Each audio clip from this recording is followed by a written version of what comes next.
new Digital Dexterity TV channel. We are starting a brand new series where our guests share their digital workplace experience. My name is Łukasz Potrzebka and I am your host today. I am here with Jacek Liberak, who represents company Ardent. Jacek, could you introduce yourself to our audience? Tell us a little bit more about yourself and the company and your position within it. Hello, good afternoon. My name is Jacek Liberak. I'm head of IT at Ardent, a global marine salvage and marine projects company. We do marine salvage, which is pretty much saving ships that are in trouble globally. So what was the criteria for you to choose the technology to build your digital workplace?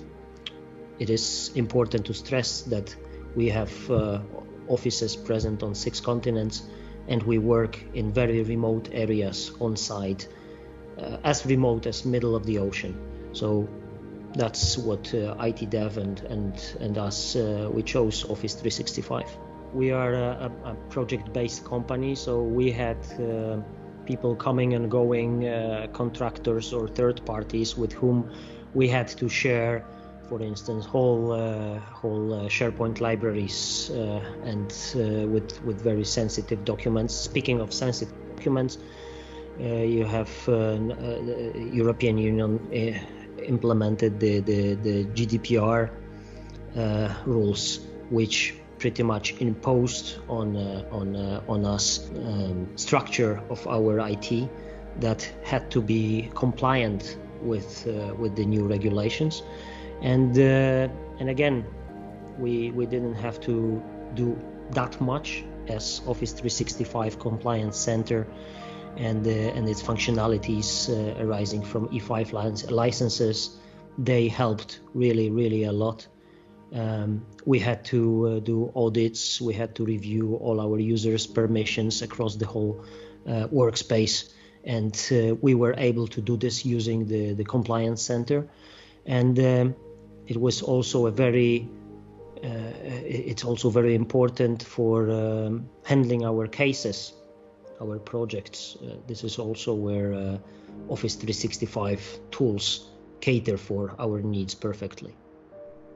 And what do you mean about this case handling? Could you tell us a little bit more about it? Well, basically, each and every job that we get, be it a ship that is burning someplace right now or another one that is grounded on a Parana River in South America, we call it a case, and each case has to be registered. We had a hard time thinking on how to do this, and together with IT Dev, we decided to implement a SharePoint-based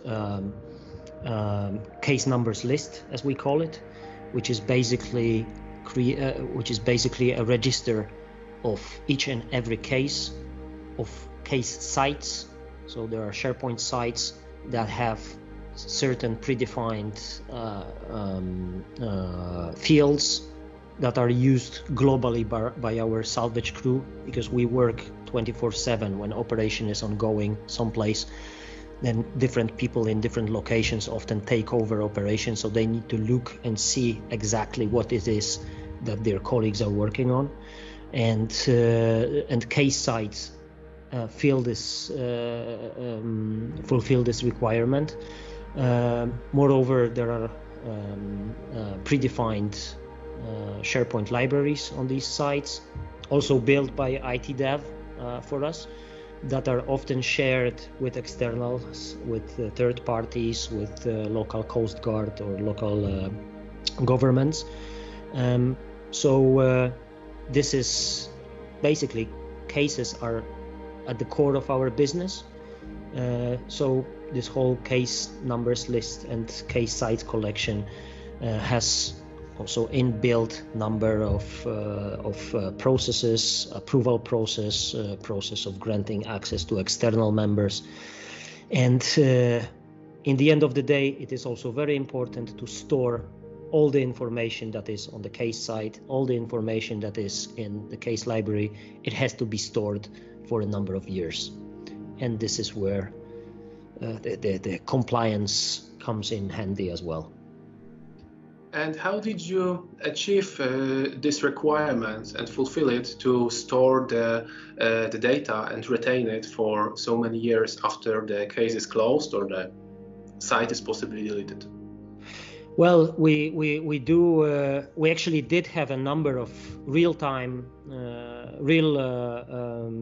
cases where somebody accidentally pressed delete on a synchronized folder and removed very significant data. And basically we are using AvePoint backup solutions, and this helps a lot. It helps tremendously because this archive data that we are storing, we are able to selectively restore these elements from the backup when needed, and that was the case. But you should remember about it because IT dev did that recovery within, I guess, 30 or 40 minutes. So kudos to you for that. And also there is a template-based approval process for the site creation and site management. So that not everybody can edit or completely delete, remove data. And in case of GDPR, this is a complete must. I mean, you have to be able to remove data when it is requested by, for instance, a person that is leaving the company or a contractor that is no longer working with us. So this is where AvePoint comes in handy as well and allows you to perform this operation. Okay, that's clear for now. Thank you very much for the conversation, and have a nice afternoon. Thank you very much. Have a great day. Thank you.